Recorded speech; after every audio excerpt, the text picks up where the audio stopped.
में क्या जो अफवाह चल रही है वो अफवाह है या उसके पीछे कुछ सत्यता है। इस अफवाह के चलने के बाद मैंने अलग अलग लेवल पे इसके बारे में सूचना एकत्रित करने का प्रयास किया, शिक्षा विभाग के लेवल पे भी, आरपीएससी के लेवल पे भी।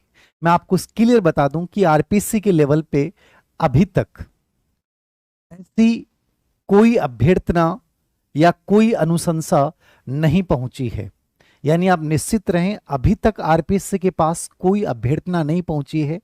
ये शिक्षा मंत्री द्वारा दिया गया एक बयान था कि हमने आरपीएससी को अभ्यर्थना भिजवा दी है सेकंड ग्रेड और ग्रेड फर्स्ट की। तो फिलहाल आप ये मान के चलिए कि ये न्यूज एकदम से क्या है, गलत है।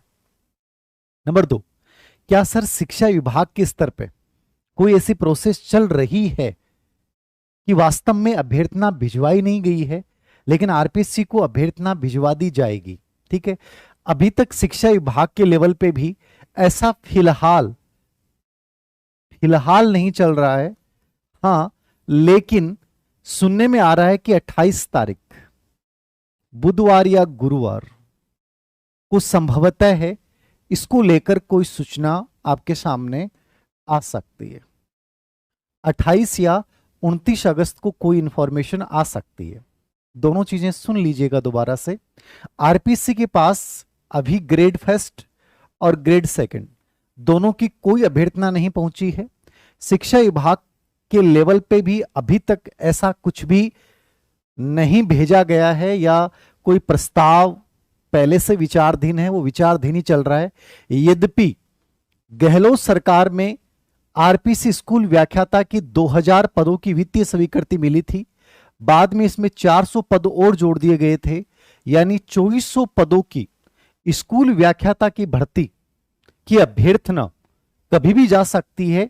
यद्यपि ये भर्ती स्कूल व्याख्याता की बड़ी भर्ती भी होगी, लेकिन हो सकता है सरकार उपचुनाव से पहले ये जो 2400 पद हैं जो पहले से ही वित्त विभाग से अनुमति मिल चुकी है, मतलब इन 2400 पदों के लिए आरपीएससी स्कूल व्याख्याता की भर्ती जरूर आएगी। अब हो सकता है सरकार थोड़ा सा विचार करे, चूंकि आरपीएससी स्कूल व्याख्याता के पद बहुत सारे खाली हैं, तो इसमें पदों को जोड़ के जो 10,000 पदों की बात चल रही थी, अब वो इसको मिला के निकालती है या केवल 2400 पदों को निकालती है, ये कोई नहीं जानता। और सरकार की कार्यशैली को देखकर लगता भी नहीं है कि ये कोई चीज क्लियर ही नहीं कर रहे हैं, सब हवा में बातें ज्यादा चल रही हैं। तो ज्यादा आप इस बात के ऊपर ना सोचें और ना विचारें, जो भी होगा हमारे सामने सामने आ जाएगा। लेकिन 2400 पदों पे स्कूल व्याख्याता की भर्ती कभी भी आ सकती है, ऐसा माना गया है। क्या सर सेकंड ग्रेड को लेकर ऐसा कोई है? देखिए, भर्ती चाहे ग्रेड फर्स्ट हो चाहे ग्रेड सेकंड हो, और डीपीसी की प्रक्रिया होने के बाद ग्रेड थर्ड में बहुत ज्यादा पद खाली हो जाएंगे, तो निश्चित है कि फर्स्ट ग्रेड, सेकंड ग्रेड और थर्ड ग्रेड ये आने वाले 1 या 2 साल में भर्तियां तीनों ही आपके सामने होनी है। कब होनी है, कब विज्ञापन आएगा, मैंने भी कई बार बोला आपको आएगा आएगा, लेकिन मैं अब ये नहीं कह सकता कि सर कब आएगा। ठीक है, और यदि आप इस बात के आधार पे अपनी तैयारी शुरू करने वाले हैं कि सर विज्ञापन अगले माह आ रहा है, तो आज से हम तैयारी स्टार्ट कर रहे हैं, तो तुमसे ज्यादा मूर्ख कोई हो नहीं सकता। समझ रहे हैं आप? आपको कहीं ना कहीं इन चीजों से ऊपर उठना पड़ेगा। आरएस की भर्ती जो है 100% वर्ष 2024 में आ जाएगी। अब वो सितंबर में आती है कि अक्टूबर में आती है कि नवंबर में आती है, बाकी आरएस की भर्ती को लेकर जो है वो कार्मिक विभाग जो है स्पेशली इस पे वर्क कर रहा है। तो इसकी जो नई भर्ती है आरएस 2024 ये प्रस्तावित है।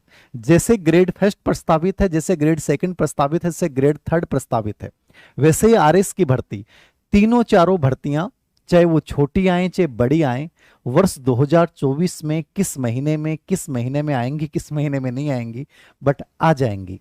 अब आपके सामने एक बड़ा प्रश्न उठता है कि सर ये 2024 में आती हैं। फिलहाल आरपीएससी और शिक्षा विभाग, आरपीएससी के पास कोई इंफॉर्मेशन नहीं है, मैं फिर बोल रहा हूं, तीनों ही भर्तियों को लेकर। हाँ, माध्यमिक शिक्षा बोर्ड को रीट को लेकर निर्देश जरूर दे दिए गए हैं। अब माध्यमिक शिक्षा बोर्ड रीट का विज्ञापन कब जारी करता है ये आरबीएससी बोर्ड पे डिपेंड करेगा।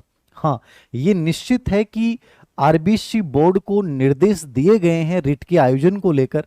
अब वो महीना भर लगाता है कि 2 महीना लगाता है कि 3 महीने लगाता है, मुझे नहीं पता। रीट आपके सामने आ जाएगा सितंबर अक्टूबर जब भी आए, बाकी निर्देश जरूर दिए गए हैं, ये तय बात है। ठीक है, उपचुनाव की डेट आई नहीं है। उम्मीद ये की जा रही है कि उपचुनाव से पहले, जैसे 28-29 तारीख का मुझे किसी ने कहा है कि सर 28-29 तारीख को लेकर कोई अपडेट आ सकता है। अब क्या आएगा क्या नहीं आएगा, उससे पहले आईएएस के ट्रांसफर भी होने हैं। अब उसमें क्या चेंजेज होते हैं, मंत्री मंडल फेरबदल भी होना है, कौन मंत्री हटाए जाते हैं, कौन से मंत्री आते हैं, ये सब फेरबदल हमें हमें सामने को देखने को मिलेगा। उसके बाद स्थिति थोड़ी सी क्लियर होगी। सर क्या विज्ञापन अभी आता है सितंबर या अक्टूबर में, तो क्या एग्जाम आपको कब लगता है? देखिए आरपीसी का कैलेंडर चलता रहता है, लेकिन आपने देखा होगा आरपीसी कैलेंडर में सितंबर अक्टूबर तक 2025 तक की एग्जाम्स की इंफॉर्मेशन डाली गई है। तो आपको ये भी लग रहा होगा कि सर इसका मतलब अक्टूबर से पहले एग्जाम होना पॉसिबल नहीं है, कि जो भी नई भर्तियां आएंगी। देखो ये सरकार के ऊपर डिपेंड करता है, ऐसा कोई जरूरी नहीं है और कहीं लिखा हुआ नहीं है कि आरपीएससी ने अपने कैलेंडर में यदि सितंबर तक की भर्तियां घोषित की हैं तो क्या वो जून जुलाई अगस्त में क्या RPSC grade first grade second नहीं करवा सकती? वो 100% करवा सकती है। वो सरकार की कार्य प्रणाली पे डिपेंड करता है, मुख्य सचिव कितना इंटरेस्ट लेते हैं उसके ऊपर इस बात को डिपेंड करेगा। इसलिए मैं ये नहीं कहता कि भर्ती कब होगी, लेकिन एक मान के चलिए कि 1 साल का समय लगभग आपको जरूर मिलेगा, 100% मिलेगा। और हर भर्ती में 1 साल का वक्त आपको जरूर मिलता है। तो मान के चलिए आप आज से स्टार्ट करते हैं तो अगस्त सितंबर में यदि भर्ती होती है, अभी फिलहाल ये संभावना लग रही है कि सितंबर में विज्ञापन आता है, अक्टूबर में या नवंबर में दिसंबर में जब भी विज्ञापन आता है तो आप अगला 1 साल मान के चलिए। और यदि आप इस बात को लेकर थोड़ा सा ढीले हो जाते हैं कि सर 1 साल है फिर तो कर लेंगे, देखो 1 साल का पता नहीं चलेगा आपको कब गुजर जाएगा। मैंने कोचिंग में बहुत सारे बच्चों को पढ़ते हुए देखा है, अपने साइकोलॉजी बैच में मैंने देखा है, तो मैंने इस चीज को नोट किया है स्पेशली कि पढ़ाने के बाद भी प्रश्न हम सोल्व नहीं कर पाते हैं। उसका सबसे बड़ा रीजन होता है कि हम चीज़ों को हल्के में ले लेते हैं। कई बच्चे हैं जिन्होंने सब्जेक्ट ऑफलाइन कोचिंग कर लिया है या ऑनलाइन कर लिया है, लेकिन कॉन्फिडेंस नहीं आता है। कॉन्फिडेंस तभी आएगा जब आप कम से कम 4 या 5 बार रिवीजन कर लेंगे। यदि 5 बार रिवीजन आपने नहीं किया है ना, तो आप मान के चलिए आप सिलेक्शन के बहुत बड़े दावेदार नहीं हैं। आपको 5 बार रिवीजन जरूर करना चाहिए। तो 5 बार रिवीजन करने के लिए आपके लिए 1 साल भी कम पड़ेगा। तो जो बच्चा सच में सिर्फ सरकारी अध्यापक बनने का इरादा रखता है, या उसके दिल और दिमाग में केवल एक माइंड सेट है कि सर मुझे टीचर बनना है 2025 में, तो फिर उसे ये इंतजार नहीं करना चाहिए कि सर विज्ञापन कब आएगा और इस विज्ञापन के पीछे की सच्चाई क्या है। मैं तो ये कहूँगा जहां हो जिस परिस्थिति में हो लग जाओ।